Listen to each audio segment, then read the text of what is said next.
The alarms had been screaming for 6 hours now. Captain Sarah Chun stood on the bridge of the human colony ship Endurance, watching the red warning lights flash across every screen. Her dark hair was pulled back in a tight ponytail, and her uniform was wrinkled from 3 days without sleep. The ship groaned around her like a dying animal. "Report," she said to her chief engineer, Thomas Thompson. He was a big man with grease-stained hands and worry lines carved deep into his face.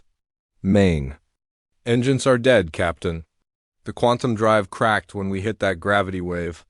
We're running on backup power, but it won't last more than 2 weeks." Thompson wiped sweat from his forehead. "Life support is stable for now, but without the main engines, we can't reach the new colony world. We're stuck," Chun nodded. She had expected this news, but hearing it out loud made her stomach clench. Behind her, 50,000 people slept in the colony pods, trusting her to keep them safe. Men, women, children, elderly people who had sold everything they owned for a chance at a new life on a distant planet. Now they were drifting in empty space, far from any trade routes or rescue stations. "How long until someone notices we're missing?" asked Dr. Maria Martinez, the ship's chief medical officer. She was a small woman with kind eyes and steady hands that had delivered hundreds of babies during their long journey. "Our next check-in isn't for 3 months, Chun replied. "But we sent an emergency signal when the engines failed. Someone should pick it up." The bridge fell quiet except for the hum of failing systems. Chun stared out the main window at the stars. They looked cold and distant, like tiny lights that didn't care if humans lived or died. She had been a military officer before taking this job. She had fought in 3 wars and seen good people die for stupid reasons, but this felt different. This felt like the universe itself was trying to kill them. 2 days later, the sensors picked up something. Lieutenant Jake Morrison, barely 25 years old with nervous hands and quick eyes, called out from the station. "Captain, I'm reading multiple ships approaching. Big ones. They're not human." Chun felt her heart jump. "Can you identify them?" "Morrison's." Fingers danced over his controls. "Yes, ma'am. It's a Galactic Council fleet. Hegemony ships, mostly. They're responding to our distress call." For the first time in days, Chun allowed herself to hope. The Galactic Council was the government that ruled most of the known galaxy. They had rules about helping ships in distress. They were supposed to save everyone, no matter what species they were. "Open a channel," Chun ordered. The main screen flickered to life, showing the bridge of an alien warship. The creature sitting in the command chair looked like a giant lizard wearing a military uniform. His scales were dark green, and his yellow eyes were cold as winter ice. Chun recognized him from the military databases. Admiral Vexstar of the Hegemony, one of the most powerful beings in the Council fleet. "Human vessel Endurance," Vexstar said in perfect English. His voice sounded like gravel grinding together. "We received your distress signal. What is your situation?" Chun straightened her shoulders. "Admiral, our main engines have failed. We have 50,000 civilians aboard, including children and elderly. We need immediate evacuation and transport to the nearest safe world." Vexstar's eyes seemed to look right through her. 50,000, that is a significant number. He turned to speak with someone off-screen in a language that sounded like hissing snakes. When he looked back, his expression hadn't changed. "Captain Chun, we are conducting a resource assessment. Please stand by." The screen went black. "Resource assessment?" Morrison asked. "What does that mean?" Chun had a bad feeling growing in her chest. "I don't know. But I don't like the sound of it." They waited for 3 hours. During that time, Chun could see the council ships through the window. Huge vessels that looked like metal mountains floating in space. Compared to them, the Endurance looked like a broken toy. The council ships ran scans on the human vessel, bright beams of light that made the whole ring like a bell. Chun wondered what they were looking for. Finally, Vexstar appeared on the screen again. This time, there were other aliens standing behind him. Chun could see a creature that looked like a walking tree, another that seemed to be made of crystal and something that might have been a floating jellyfish. All of them wore the blue uniforms of the Galactic Council. Captain Chun, Vextar began, we have completed our assessment. The Council has determined that a full evacuation of your vessel would require resources equivalent to saving 3 other worlds, currently in distress. The mathematics are simple. Chun felt the blood drain from her face. What are you saying? I am saying that 50,000 humans represent a poor investment of Council resources. Your species contributes little to galactic civilization. You have no unique technologies, no strategic value, and no significant trade relationships.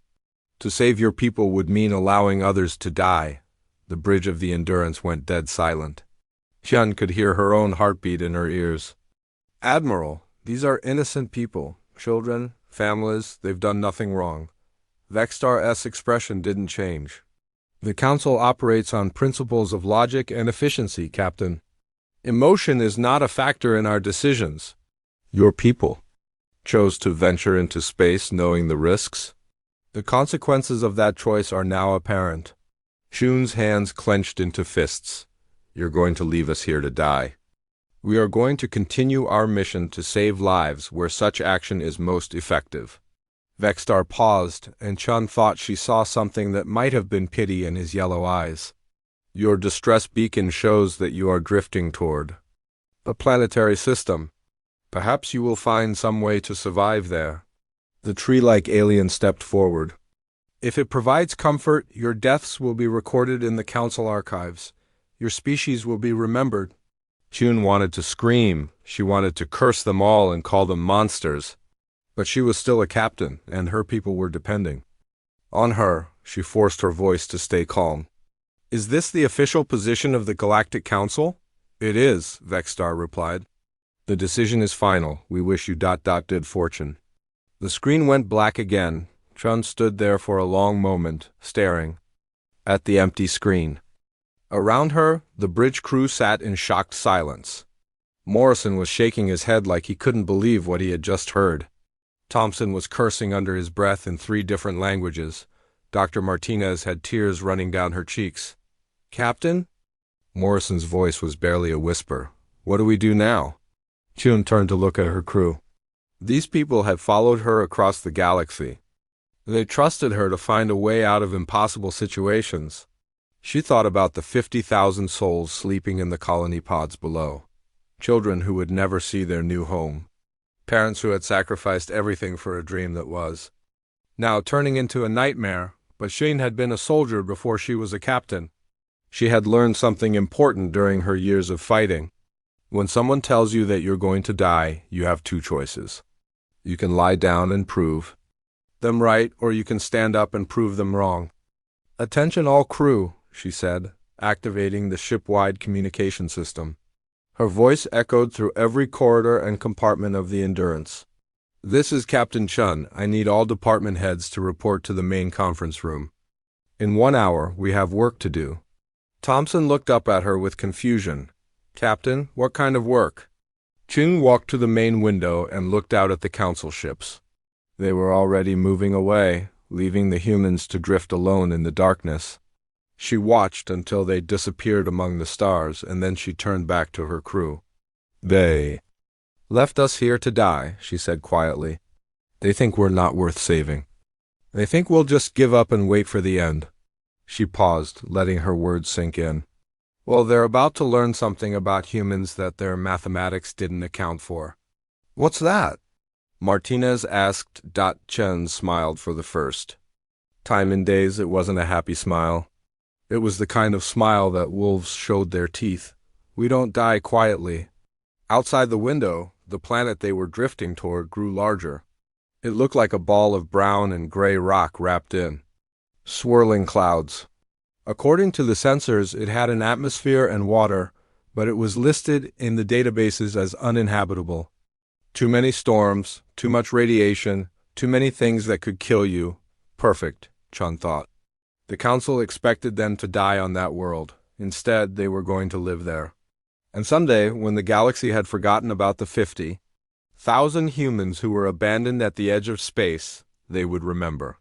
The Council would learn that leaving humans to die was the biggest mistake they had ever made. The Endurance continued its long fall toward the planet below. carrying its cargo of dreams and determination into an uncertain future. The planet tried to kill them from the moment they crashed. The Endurance hit the surface of Kepler 442c like a falling mountain. The ship's emergency systems worked just long enough to slow their descent, but not enough to make it gentle.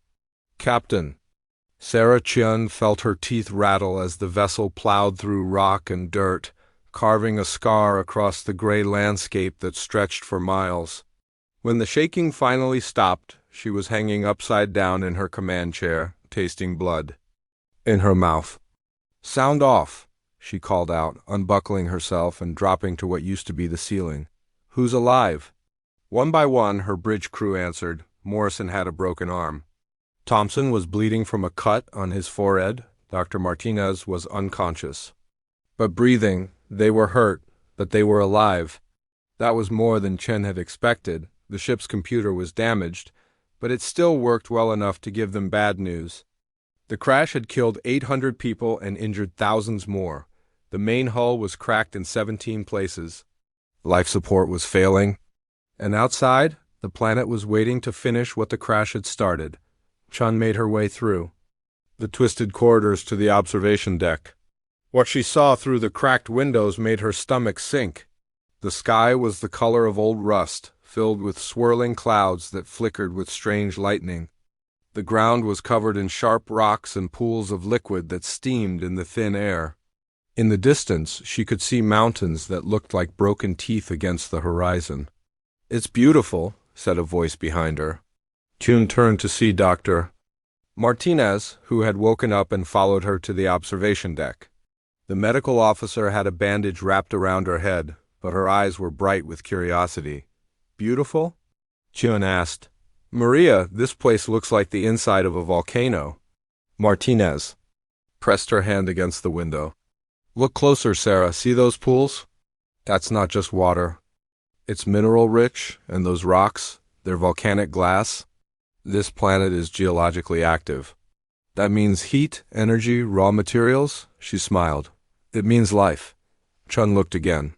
She was a soldier, not a scientist, but she had learned to trust Martinez's judgment. The doctor had a way of seeing possibilities where others saw only problems. "What about the atmosphere?" Chun asked.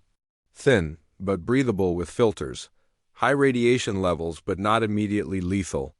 Toxic storms every few days, but we can predict them." Martinez counted off on her fingers. "It's not Earth, but it's not a death sentence either." Over the next 3 days, they learned just how wrong Martinez had been about the death sentence part. The first storm hit while they were trying to set up temporary shelters outside the crashed ship. The wind came without warning, carrying clouds of dust that burned like acid. The rain that followed wasn't water, but some kind of chemical mixture that ate through their emergency tents in minutes. 3 people died before they could get everyone back inside the ship. Their bodies were found the next morning, reduced to bones by whatever had been in that rain. "The planet has a sense of humor," Thompson said grimly as he welded new plates over the holes the acid rain had eaten in the hull. "It gives us air to breathe, then tries to dissolve us." But humans, Chen was learning, had their own sense of humor. Instead of giving up, they adapted. Dr. Martinez took samples of the acid rain and spent 2 days studying it in her makeshift laboratory. She discovered that while it was deadly to human skin, it was also rich in minerals that their hydroponics systems needed. Within a week, she had figured out how to neutralize the acid and use the processed liquid to grow food. Thompson took apart the ship's damaged engines and used the parts to build atmospheric processors that could filter the thin air. They weren't pretty machines, but they worked. Soon they had pockets of clean air throughout the ship that allowed people to breathe without filters. Lieutenant Morrison, his broken arm healing slowly, became their scout. He led teams outside during the calm periods between storms, mapping the area around the crash site. What they found was a world that seemed designed to test every aspect of human survival. The creatures that lived on Kepler 442c were unlike anything in Earth's fossil record. There were things that looked like giant centipedes with razor-sharp claws, Pack hunters that resembled wolves if wolves had 6 legs and could spit acid. Flying creatures that swooped down from the rust-colored sky with wings like broken glass. "Everything here wants to eat us," Morrison reported after his scouting mission. His face was pale and his hands shook as he drew rough maps of the local terrain. "They're the big centipede things hunt in groups. The Volf creatures can track by. Scent across miles, and those flying things? They don't just attack, they're smart, they work together." Chun studied the maps Morrison had drawn. The landscape around their crash site was a maze of canyons and rocky outcroppings. There were caves that might provide shelter, but they were also likely to be dens for the local predators. Fresh water was scarce, and what they could find was often contaminated with minerals that made it undrinkable. "We need to go underground," she decided. "The surface is too dangerous." "Underground might be worse," Thompson warned. "The geological surveys show this whole area is unstable. Earthquakes, gas pockets, lava tubes. One wrong step and we could bring a mountain down on our heads." Chun looked around the meeting room at her department heads. These people had followed her across the galaxy, and now they were trapped on a world that wanted to kill them. She could see the fear in their eyes, but she could also see something else: determination, hope, the stubborn refusal to give up that had carried humanity. "From caves to spaceships? Then we'll be careful," she said. "But we can't stay in the ship forever. The hull is compromised, life support is failing, and we don't have enough supplies to last more than a few months. We need to build something permanent." The first attempt at an underground settlement was a disaster. They chose a cave system about a mile from the crash site, thinking it would be safer than trying to dig their own tunnels. The caves were dry and seemed stable, with multiple chambers that could house hundreds of people. They spent 2 weeks moving supplies and setting up living areas. Then the gas pocket exploded. Chun was outside when it happened, supervising the installation of a communications array. The explosion sounded like thunder trapped underground. The ground shook, and a pillar of flame shot out of the cave entrance like the breath of an angry dragon. 12 people died instantly. Another 20 were trapped in the collapsed tunnels. It took them 6 hours to dig out the survivors. Some had burns from the gas fire, others had broken bones from falling rocks. All of them were traumatized by the experience of being buried alive in an alien cave. "We're doing this wrong," Chun said, as she stood in the makeshift hospital tent, watching Dr. Martinez treat the injured. "We're thinking like humans on Earth, but this isn't Earth." "What do you mean?" Martinez asked, not looking up from the patient she was bandaging. "On Earth, we build on the surface and go underground for protection. Here, the surface is the enemy and underground is unstable. We need to think differently." Chun spent the next week studying the planet's geology with Thompson and Morrison. They discovered that while the upper layers of rock were unstable, the deeper formations were solid volcanic stone that had been cooling for millions of years. The problem was reaching those stable layers without triggering more cave-ins or gas explosions. The solution came from an unexpected source. One of the colonists was a mining engineer named David Park, who had been planning to work the asteroid fields near their original destination. Park had experience with unstable terrain and dangerous gases. He proposed a plan that sounded impossible. "We don't dig down," he explained, sketching diagrams on a piece of salvaged metal. "We dig at an angle following the natural fractures in the rock. We use controlled explosions to create a series of connected chambers, each one supporting the next. It's like building a house of cards, but underground and with stone." "That sounds incredibly dangerous," Morrison said. Park grinned. "Everything on this planet is dangerous. The question is whether we want to die quickly on the surface or take our time building something that might last." They started small. Single chamber, dug by hand using tools salvaged from the ship. It took them 3 weeks to excavate a space large enough for 20 people. They lined the walls with metal plates from the Endurance and installed air recyclers that Thompson had jury-rigged from spare parts. When the next acid storm hit, those 20 people rode it out in perfect safety while everyone else huddled. In the damaged ship, success bred ambition. They dug more chambers, connecting them with tunnels that followed Park's careful plans. They learned to read the rock, to listen for the sounds that meant danger, to work with the planet instead of fighting against it. When they hit water, they didn't curse the flooding. They channeled it into cisterns and filtration systems. When they found gas pockets, they didn't run from the explosions. They learned to control them, using the gas as fuel for their generators. The work was hard and dangerous. They lost people to cave-ins, gas explosions, and attacks from the local predators. But they also learned. Every death taught them something new about their hostile world. Every mistake showed them a better way to survive. 6 months after the crash, they had carved out a small underground city in the rock bin. 5 years had passed since the crash, and Kepler 442c was no longer trying to kill them. It was helping them live. Captain Sarah Chun stood on the observation platform that her people had carved into the side of Mount Defiance. That wasn't the mountain's real name, of course. The planet didn't have names when they arrived. But after 5 years of fighting for survival, the colonists had started naming things. Mount Defiance was where they had built their first successful geothermal plant. The acid gardens were where Dr. Martinez had learned to grow food in poisonous soil.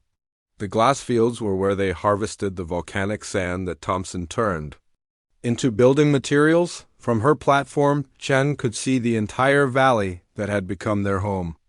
Underground, 3,000 people lived in a network of tunnels and chambers that stretched for miles.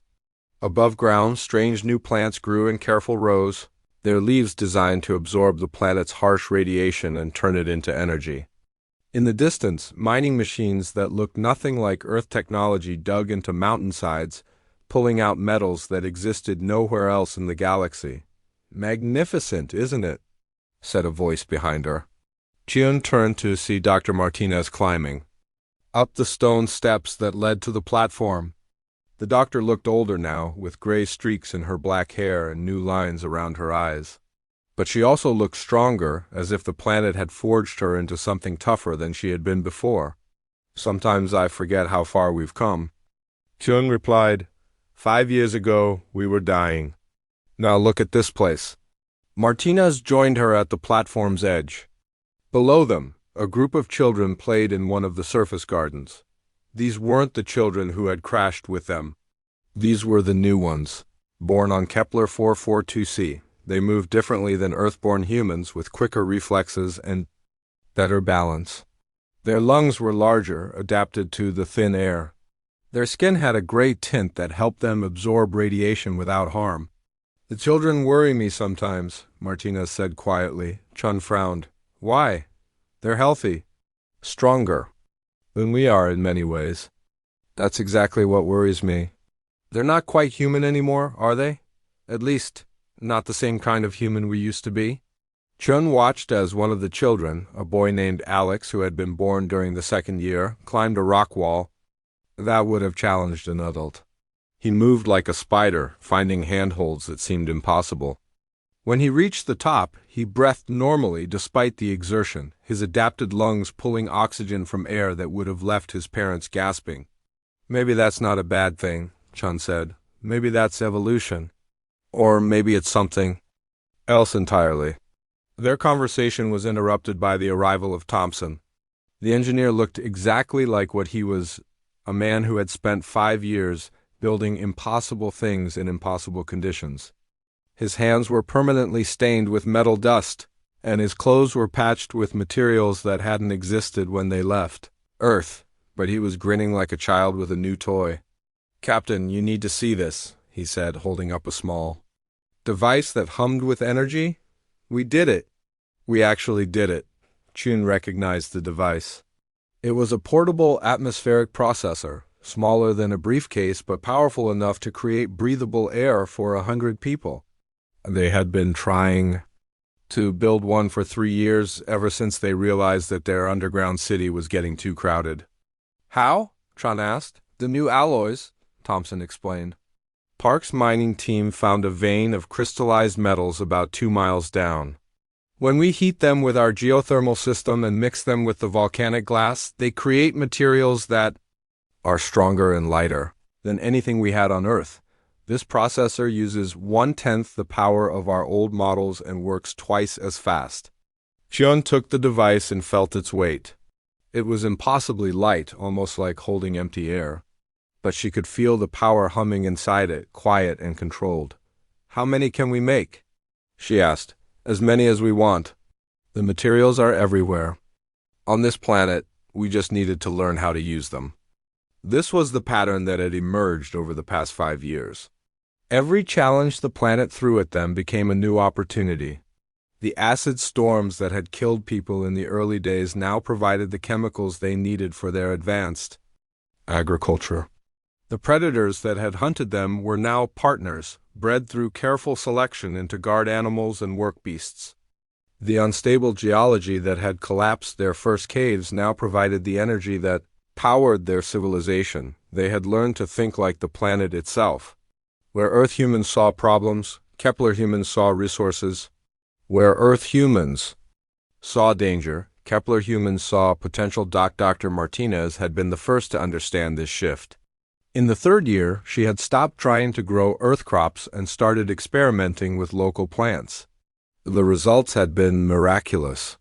Fruits that could be eaten fresh or processed into medicines. Grains that grew in soil so toxic it would kill Earth plants instantly. Root vegetables that tasted like meat and provided twice the protein. "We're not just surviving anymore," she had told Chun during one of their weekly planning meetings. "We're thriving. But we're doing it by becoming something different." The something different was becoming more obvious every day. The adults who had crashed with the Endurance were changing too, though more slowly than their children. Their bodies were adapting to the high radiation, the thin air, the strange minerals in their food and water. They were stronger, faster, more resistant to disease. Their minds worked differently too, processing information in ways that would have seemed impossible on Earth. Park's mining teams could navigate underground tunnels in complete darkness, their enhanced senses reading the geology like a book. Thompson's engineers built machines by instinct, combining technologies that shouldn't work together, but somehow did. Martinez's medical staff performed surgeries with tools made from local materials, treating conditions that would have been fatal on Earth. And then there were the children. The generation born on Kepler 442c was something new entirely. Chun walked down to the surface gardens to observe them more closely. What she saw there made her understand why Martinez was worried. These children weren't just adapted to their environment. They were perfectly suited to it in ways that defied normal evolution. Alex, the boy she had watched climbing earlier, was now playing with a creature that looked like a cross between a lizard and a bird. On Earth, such an animal would have been dangerous, unpredictable. Here, it responded to the boy's touch like a trained pet. Other children were tending plants with their bare hands, somehow knowing exactly how much water each one needed, which minerals were lacking in the soil when fruits were ready to harvest. "They can feel the planet," said a voice beside her. Chun turned to see Morrison, who was now their head of security. The former lieutenant had changed too over the years, his nervous energy replaced by a calm confidence that came from knowing every inch of their territory. "What do you mean?" Chun asked. Morrison pointed to a girl named Lisa, who was kneeling beside a patch of ground that looked empty. As they watched, she began to dig with her hands, going straight down about 2 feet before pulling up a root vegetable that glowed faintly in the dim light. "She knew it was there," Morrison explained. "They all do. The children can sense things about this planet that we can't. Where to find water, which rocks contain metals, when the storms are coming. It's like they're connected to it somehow." Chin felt a chill that had nothing to do with the planet's thin atmosphere. She remembered the Galactic Council's decision to abandon them. They had been deemed not worth saving because they had no unique technologies, no strategic value. What would those same aliens think if they could see this place now? "Jake," she said slowly, "what happens if someone finds us?" Morrison understood immediately.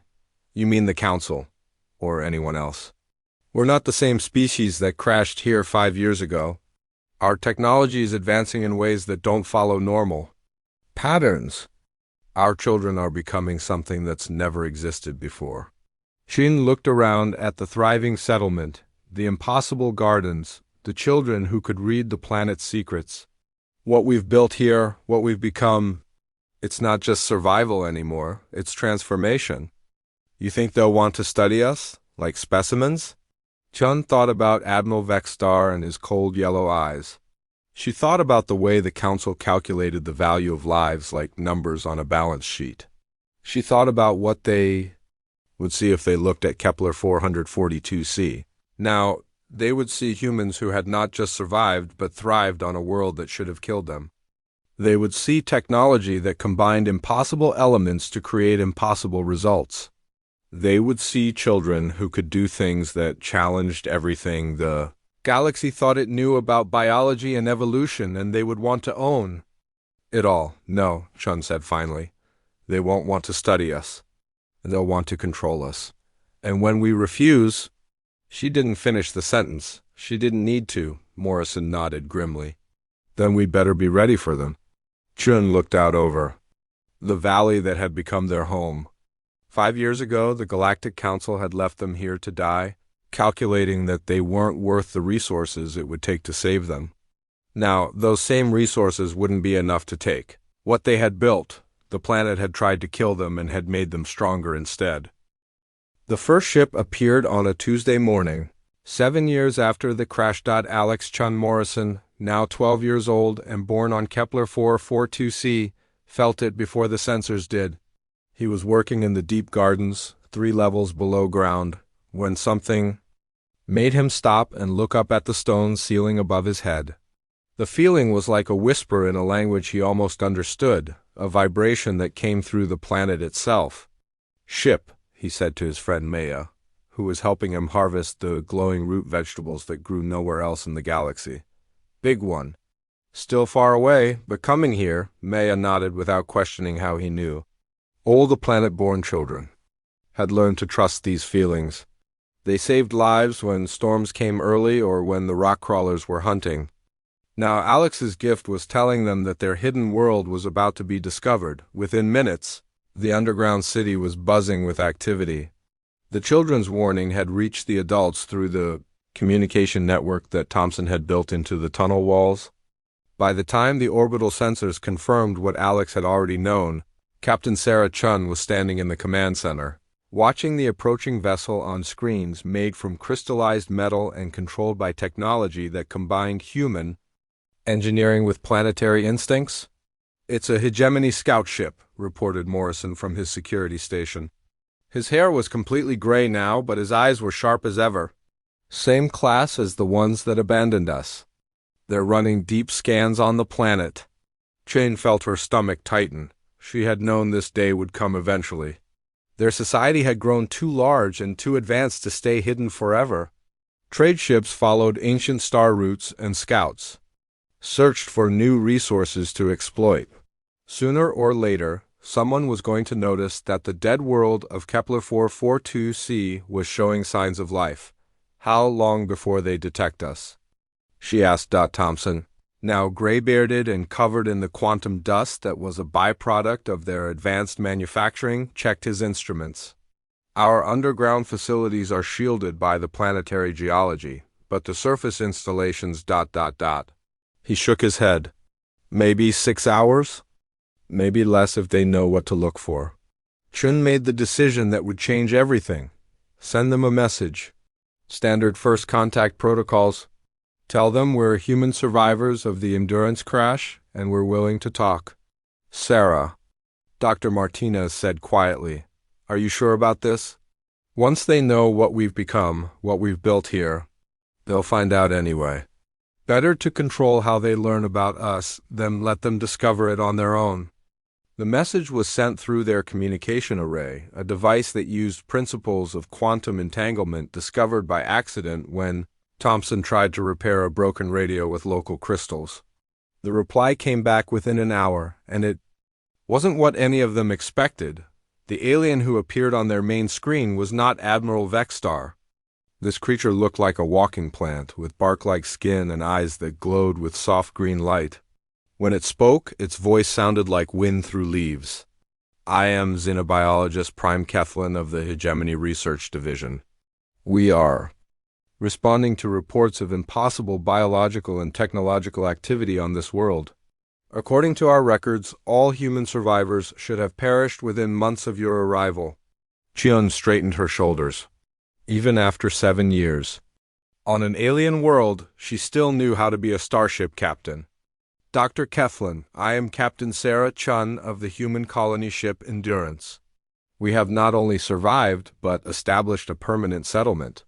We request formal recognition under Galactic Council protocols for surviving species. There was a long pause. Chun could see other aliens moving in the background of the transmission, creatures she didn't recognize examining data on screens that flickered with strange symbols. Captain Chun, Kethlin said finally, our orbital scans indicate atmospheric processing on a scale that should be impossible for a crashed colony ship. We also detect energy signatures that do not match any known human technology. We request permission to send a research team to your location. Request denied, Chun replied immediately. We are willing to meet with official representatives in a neutral location, but our settlement is closed to outside research teams. Another pause. This time, Chun could hear angry voices in the background, speaking in languages that sounded like breaking glass and running water. When Kethlin spoke again, his tone had changed. Captain, I must inform you that under Galactic Council Resolution 847, any technological advancement by a pre-spacefaring species must be examined by Council scientists to ensure it poses no threat to galactic stability. You are required to submit to our inspection. Chun felt the anger building in her chest. Pre-spacefaring? They had been flying between stars when the Council abandoned them to die. Now they were being treated like primitive natives who had accidentally discovered fire. Dr. Kethlin, she said in a voice that could have cut steel, humanity is not a pre-spacefaring species. We crossed the galaxy in ships we built ourselves. The only reason we're on this planet is because your council decided we weren't worth saving. The circumstances of your arrival are irrelevant, Kethlin replied. What matters is your current technological status. Our scans indicate you have somehow achieved atmospheric manipulation and advanced materials, science without access to council databases or manufacturing facilities. This is impossible according to all known scientific principles. Maybe your scientific principles are incomplete. Chun could see she had made a mistake the moment the words left her mouth. The alien's green eyes flared brighter, and the background conversation stopped entirely. In the silence that followed, she realized that she had just challenged the fundamental beliefs of a civilization that considered itself the ultimate authority on science and technology. Captain Chun, Kethlin said slowly, you will lower your planetary defenses and allow our research teams to land. Any resistance will be considered an act of aggression against the Galactic Council. Chun looked around the command center at her people. Thompson was shaking his head grimly. Morrison had his hand on the controls for their defensive systems. Dr. Martinez was staring at the screen with the expression of someone watching a train wreck in slow motion. We don't have planetary defenses, Chun said, which was technically true. What they had was something the Council couldn't possibly understand. Kethlin seemed to find this amusing. Captain, we are detecting energy signatures consistent with planetary-scale shielding and weapon systems. Do not insult our intelligence. Chun realized that the Council was interpreting their technology through their own understanding of how civilizations develop. They saw the geothermal plants and assumed they were weapons. They detected the atmospheric processors and thought they were shields. They were trying to fit human innovation into alien categories, and the results made no sense. Dr. Kethlin, what you're detecting is not weapons technology. It's survival technology. We learn to work with this planet, not fight against it. Irrelevant, prepare for landing. The transmission ended, leaving the command center in tense silence. Chen looked at the faces around her and saw the same determination that had carried them through 7 years of impossible challenges. Options? She asked, We could hide, Morrison suggested. Take everyone underground and wait for them to leave. They'll stay until they find us, Thompson said. And when they do, we'll be trapped down there with no way to escape. We could fight, Dr. Martinez said quietly. Everyone turned to look at her in surprise. The gentle doctor had never advocated violence in all the years Chun had known her. Not with weapons, Martinez continued, with truth. Show them what we've really accomplished here.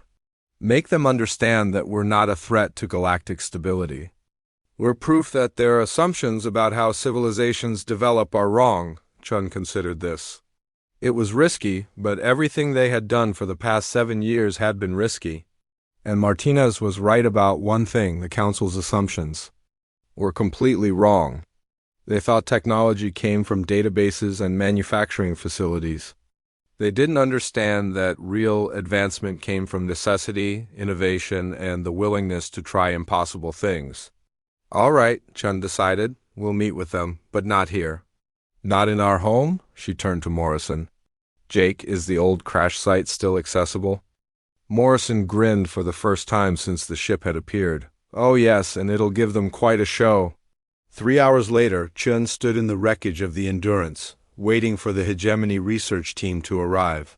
The ship was exactly as they had left it 7 years ago, a twisted mass of metal and broken dreams half buried in alien soil.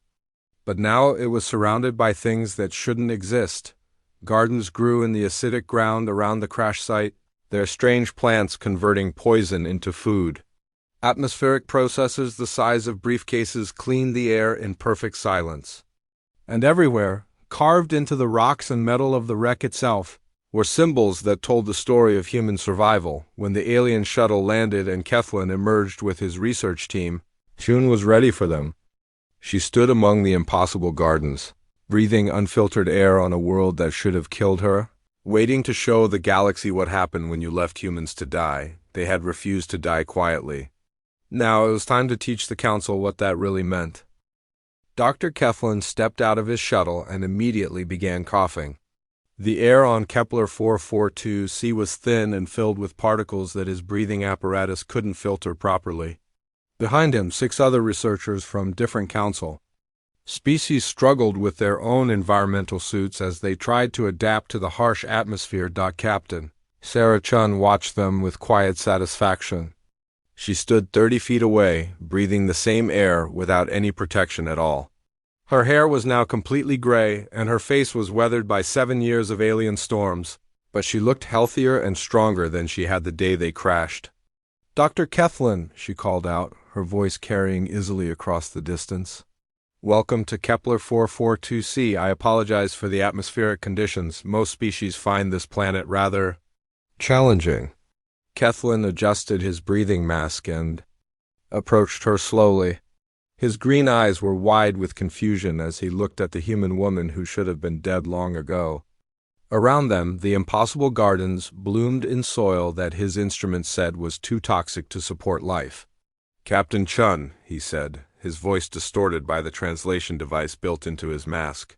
How are you surviving without environmental protection? Chun smiled.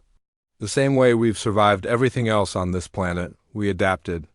The research team began setting up their scanning equipment while Kethlin conducted what he clearly thought would be a simple interview with primitive survivors. He pulled out a device that recorded both images and biological data, pointing it at Chun like she was an interesting specimen. Our records indicate that 50,000 humans crashed here 7 years ago, he began. How many survivors remain? All of them, Chun replied calmly. Plus about 3,000 more who have been born since we arrived. Kethlin's green eyes flickered with disbelief. Impossible. The mortality rate for non-adapted species on hostile worlds is based on species that try to fight their environment instead of learning from it, Chun interrupted. We took a different approach. One of the other researchers, a creature that looked like a walking crystal formation, called out in alarm. Kethlin, these energy readings, they're off the scale. There's more power being generated in this valley than some entire star systems produce. Chun turned toward the crystal being. That would be our geothermal network. We tap into the planet's core energy and distribute it through crystalline conductors that we grow in the volcanic soil. Much more efficient than the fusion plants most civilizations use. Grow? Kethlin's voice had risen an octave. You grow power conductors? Among other things. Chun gestured toward the gardens around the crash site. Would you like to see what we've learned to cultivate? Without waiting for an answer, she began walking toward a patch of plants that glowed with soft blue light. The research team followed, their instruments beeping frantically as they tried to make sense of what they were seeing. These are food plants, Chun explained, kneeling beside a cluster of fruits that pulsed with their own inner radiance. They absorb radiation from the planet's core and convert it directly into nutrients. One fruit contains enough protein and vitamins to feed a person for 3 days. They also purify the soil around them, breaking down toxins and converting them into useful minerals. A researcher who looked like a floating jellyfish drifted closer to examine the plants. This violates the fundamental laws of biology, it said in a voice like singing water. Plants cannot process radiation as a primary energy source. The cellular structure would break down immediately. Chun picked one of the fruits and bit into it while the aliens watched in horror. The flesh inside was bright orange and tasted like honey mixed with starlight. You're thinking about Earth biology, she said after swallowing. This isn't Earth. Kethlin was frantically taking readings with multiple devices. Captain, what have you done to yourselves? These bioscans show cellular modifications that shouldn't be possible. Without gene therapy facilities that are centuries beyond current human technology. We didn't do anything to ourselves, Chun replied. The planet did it for us. We just stopped fighting the changes and started working with them.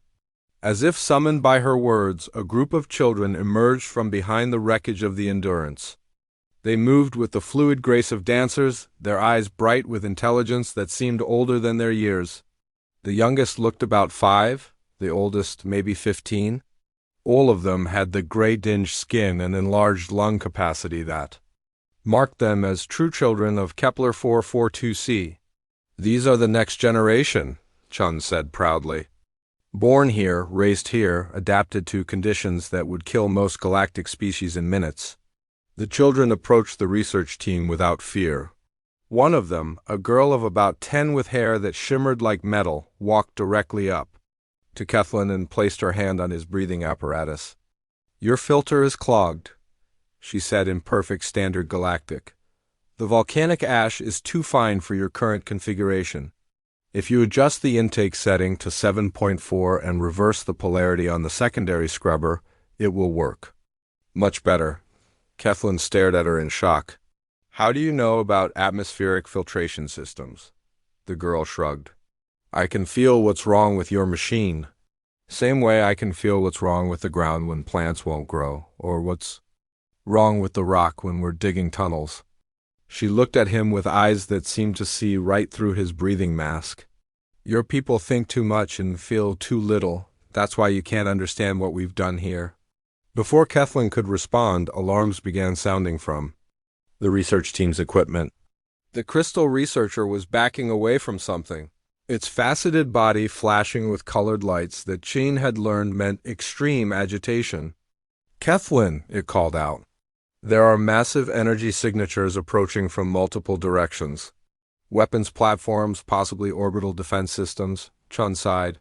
Those aren't weapons. Well, not exactly. The sky above them began to change. What had appeared to be empty air started to shimmer and bend, revealing shapes that had been hidden by some kind of advanced camouflage.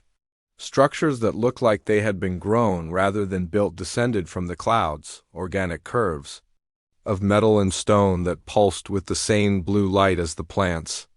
Those are our flying cities, explained Alex, the boy who had first sensed the approaching scout ship. He had followed the other children to the crash site and now stood beside Chun with the confidence of someone who had never known a world where such things were impossible. We built them using the same principles as the atmospheric processors, but bigger. They float on thermal currents from the planet's core. The research team was in full panic now. Their instruments couldn't make sense of technology that combined biology, geology, and engineering in ways that violated everything they thought they knew about how civilizations developed. The floating cities weren't just advanced, they were impossible according to Galactic Council science. How? Kethlin whispered, staring up at structures that dwarfed the largest Council starships. How did you build these? We didn't build. Chun said. We grew them. We learned to work with living rock and guided metal and crystalline networks that think for themselves. We stopped trying to impose our will on the universe and started listening to what it wanted to teach us. One of the floating cities settled gently onto the ground beside the crash site. Its hull was seamless, made from materials that seemed to flow like liquid but felt solid as steel. Doors opened without mechanical sounds, revealing corridors that glowed with their own inner light. This is our newest transport, Chun continued. It doesn't use engines in any way you would understand. It moves by creating localized gravitational fields and riding the natural energy currents of space itself. No fuel, no waste, no pollution. It's as much alive as it is a machine. Kethlin was shaking now, whether from fear or excitement, Chun couldn't tell. You've achieved what the Council has been trying to develop for millennia.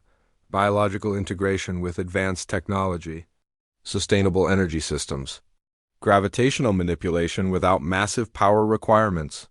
He looked at her with something approaching reverence. How long would it take to teach these techniques to our scientists? Chun's expression hardened. Teach them to who? To the Council, of course. This technology could revolutionize galactic civilization. We could end the energy crisis, solve the population problems on overcrowded worlds, advance our understanding of stop. Chun's voice cut through his enthusiasm like a blade. 7 years ago, your council decided that 50,000 human lives weren't worth saving.